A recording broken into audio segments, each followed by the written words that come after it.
Welcome to the Valley Today, a public service presentation of KAIL-TV. We have witnessed great things in the last 100 years.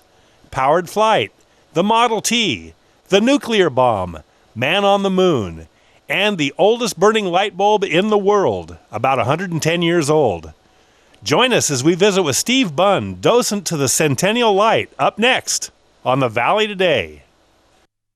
Welcome to the Valley Today. We are here with Steve Bunn here at the Livermore Fire Department, station number 6. Station 6. Station 6. And what's so interesting about this show is there's a bulb here that is 110 years in service. Yes. 110 years in service. That's something else. Right. You cannot say that about any other electrical device in history. Yeah, or certainly any current light bulb, because they only last a couple of months. When you buy them and screw them in, then they're only good for a couple of months, and that's it. Exactly. What makes this light bulb burn so long? Well, that's a matter of guessing. Yeah. It's a matter of people coming up with various ideas. We could talk about it a little bit later in the story about this, but there's a lot of interesting things in finding out about this. I actually took some of these light bulbs that I have, the Shelby made light bulbs. Yeah. I sent them back to Annapolis to be examined by Professor Deborah Katz, who's back at Annapolis, and she's going to be working with a colleague putting it inside of an accelerometer to find out what material. An accelerometer to find out the materials of the filament? Of the filament. Oh my word. Yes. Now this is a Shelby light bulb also.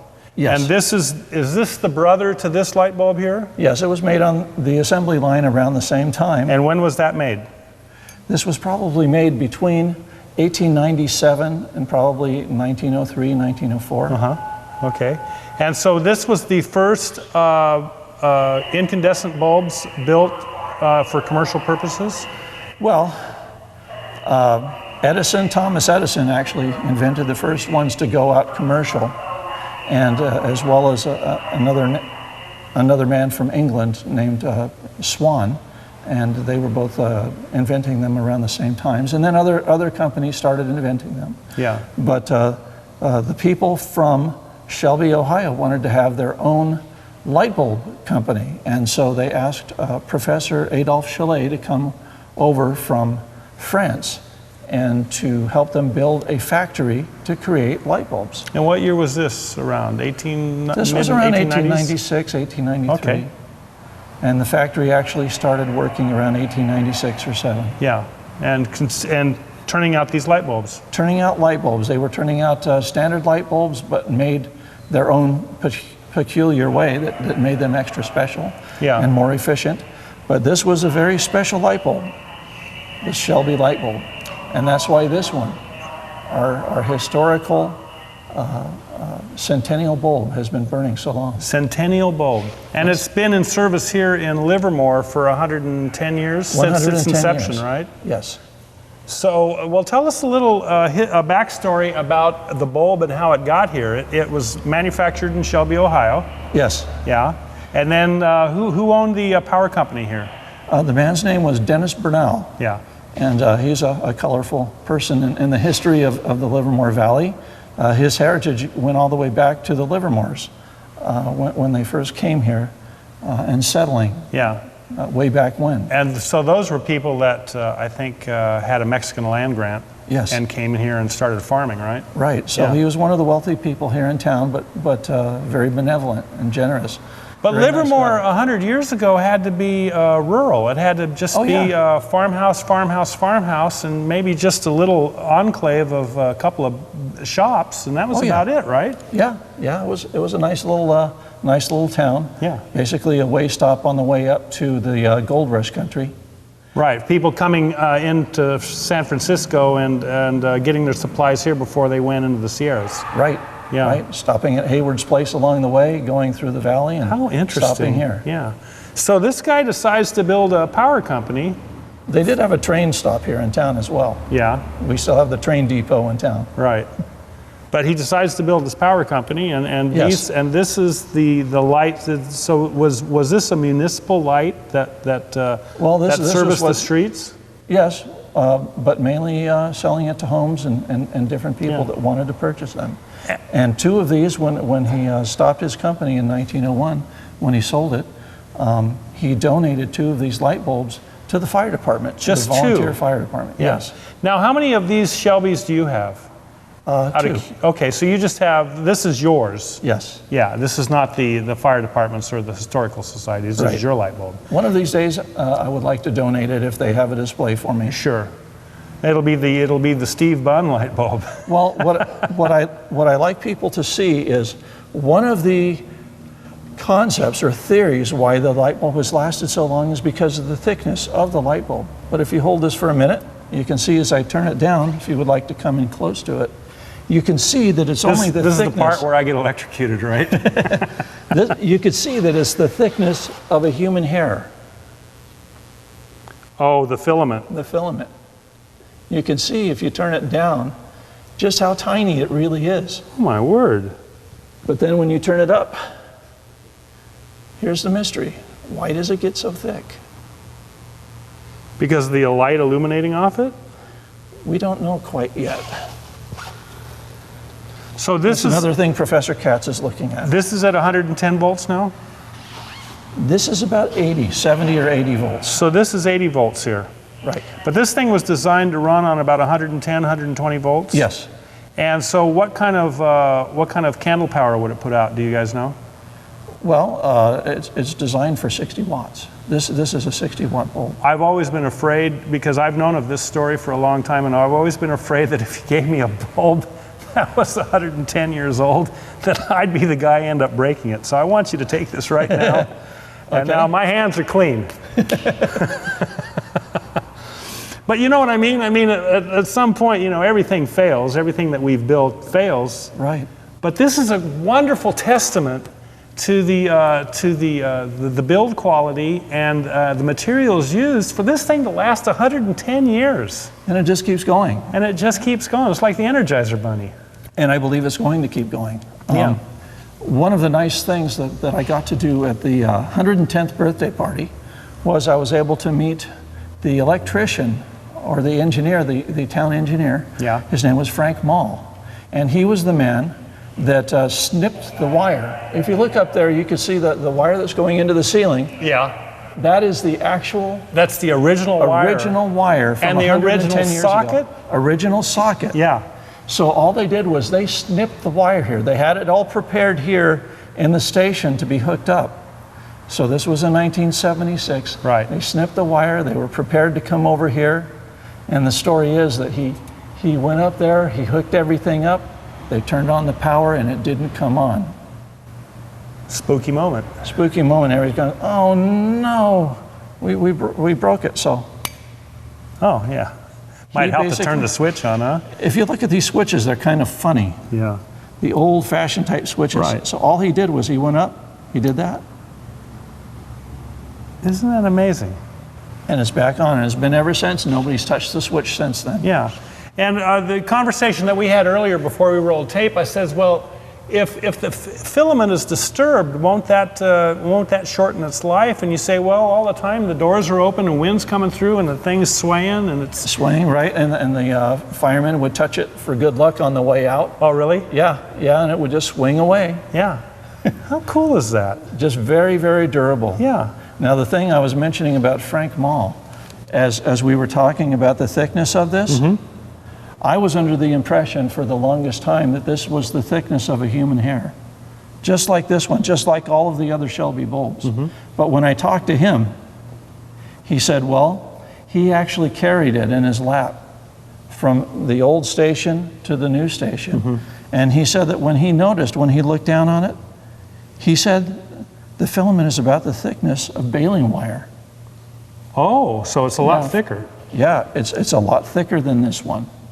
And so if you look at any other light bulb in history, what happens to lights, what happens to the material is they burn up with time. Yeah.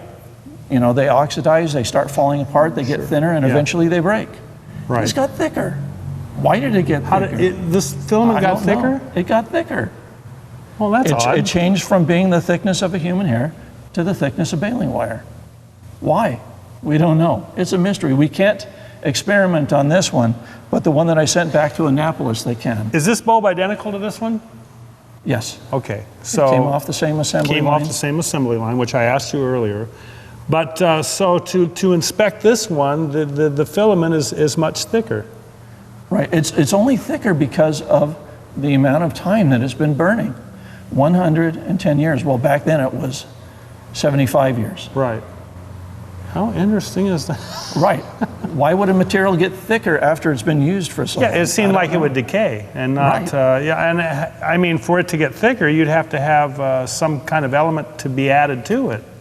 I don't know. Well, the mystery just keeps getting deeper and deeper, doesn't it? It does. Yeah. The more answers we get, the more questions we have.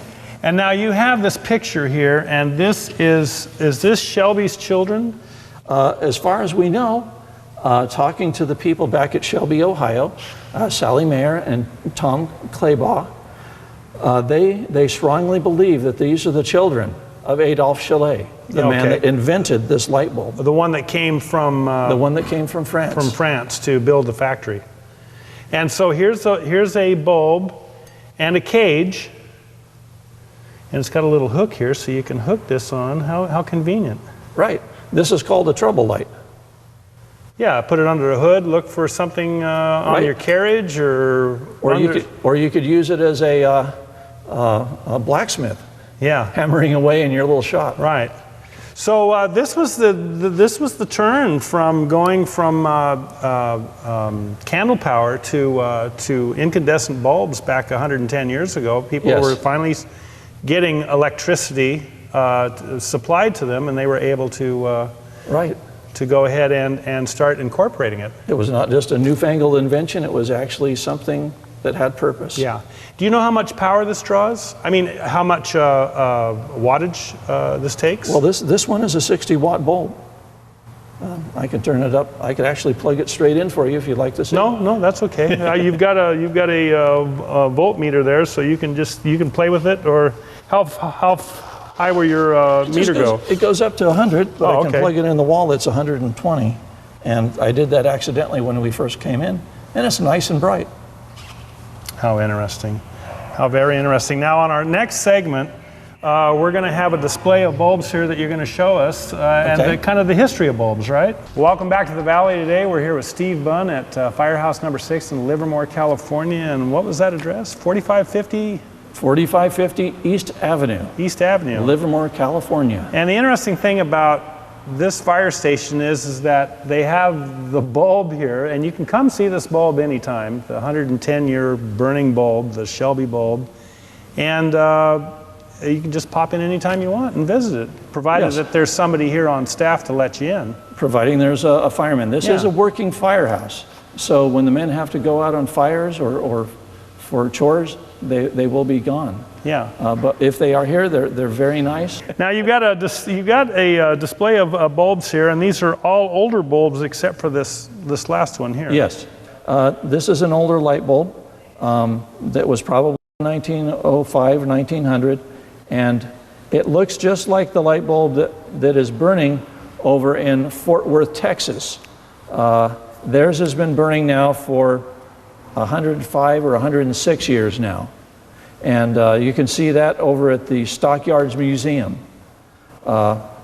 This one, you could feel it. It's very warm. Not very bright, but very warm. It's giving off a lot of heat.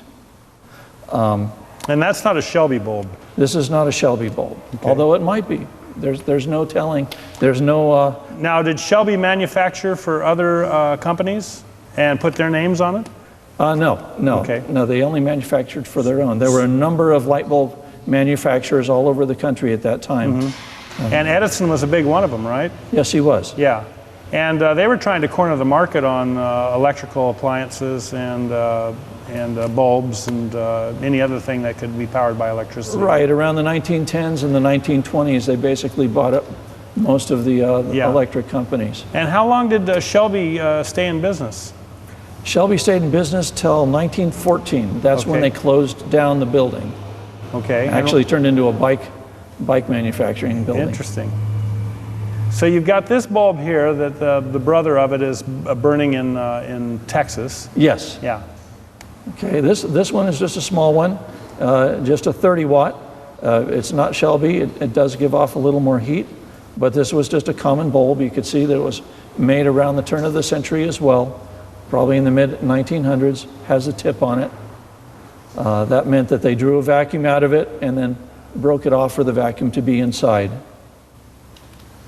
This one, it sounds like talking to a light bulb collector at the party. He came up and he told me this was called an onion bulb. This was made in Germany around 1904 or 1905. And it does give off a number of heat and has a very strange looking pattern that just wraps around the outside. Right. Almost like a flower. Yeah. Very cool. This one was made, it's not an old one. It's actually only made in 1920. But it was a replica. It's a replica of what the old Edison light bulbs first looked like, how they wrapped around like that. This one was actually made in Shelby, Ohio. It's not called a Shelby bulb. There's only one type of light bulb that can be called that, and that's this one back here.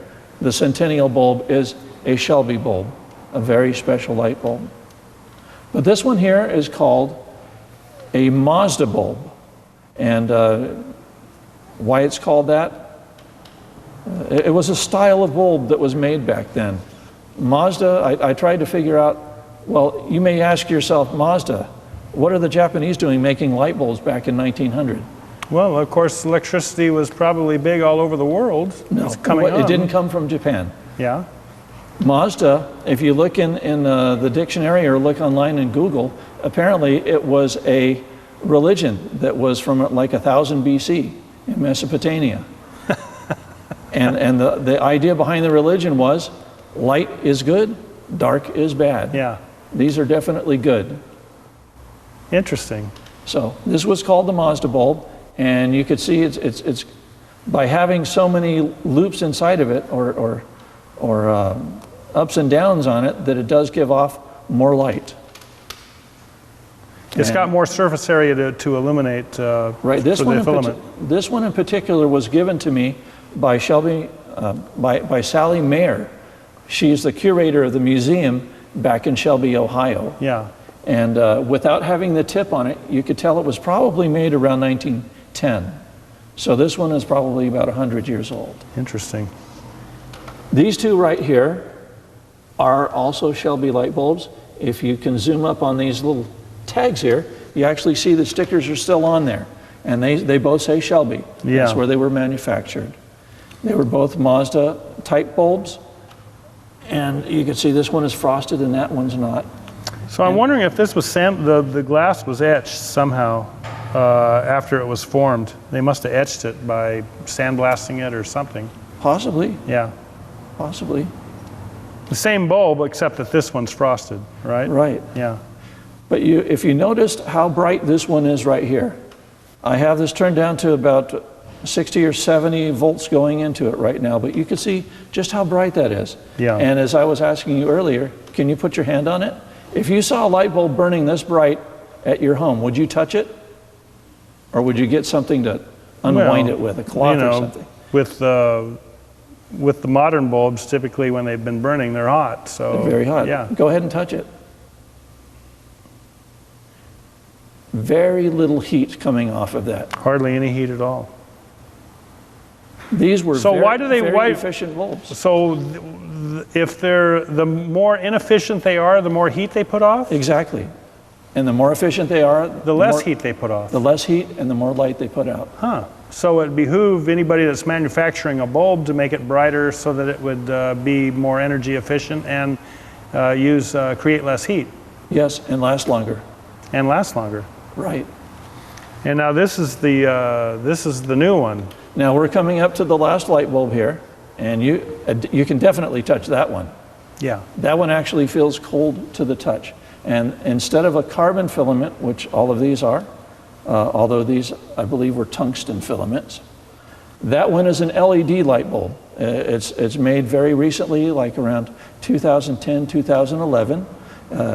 Warner Phillips is the president of the company, and the name of the company is Lemnis lights.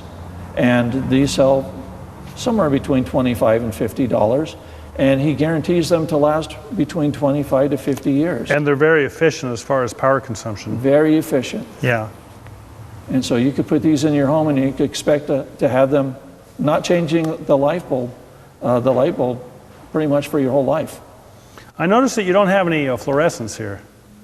No. Yeah, you don't have any screw-in, those curly Q screw-in fluorescent bulbs. No, I don't especially like them, and I don't especially like the mercury that's inside of them. So you don't like, also it gives off a different color light. Yes. Yeah. Most people like the incandescent light that's put off by these types of bulbs. Right. Yeah, they like the light value as opposed to the wider value that the fluorescents put off. Yes. Yeah, yes. That is kind of a thing that's come back to bite us because the fluorescents do have mercury in them, and you know, it was interesting when you almost had to call out a hazmat team if you broke one on your carpet, you know, right? Because but the incidence of mercury is so low that one breakage isn't necessarily a big deal, is it? No, although there was a congressman from Texas that took the stand, and he was talking about it and saying how there were 3 pages of how you had to dispose of these. Right. And oh, really? Yes.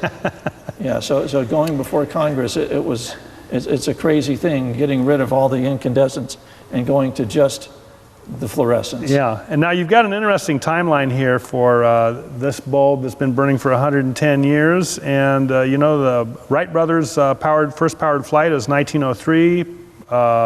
This particular light bulb was installed in 1901. Yes. And you've got other things here. The advent of the Model T, walking on the moon, Kennedy's assassination, the Twin Towers being destroyed 10 years ago. Major events in the history of the world. Of the world here. Yeah. And you've also got this here, you've got a display here of the history of the Shelby company, pictures of some of the people that worked at the factory.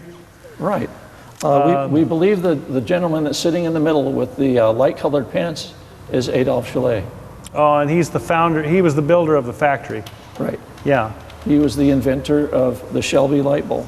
Now, you know, one thing we didn't touch on, the Shelby light bulb was pricey for its time. Yes. What did it cost retail when it was being sold?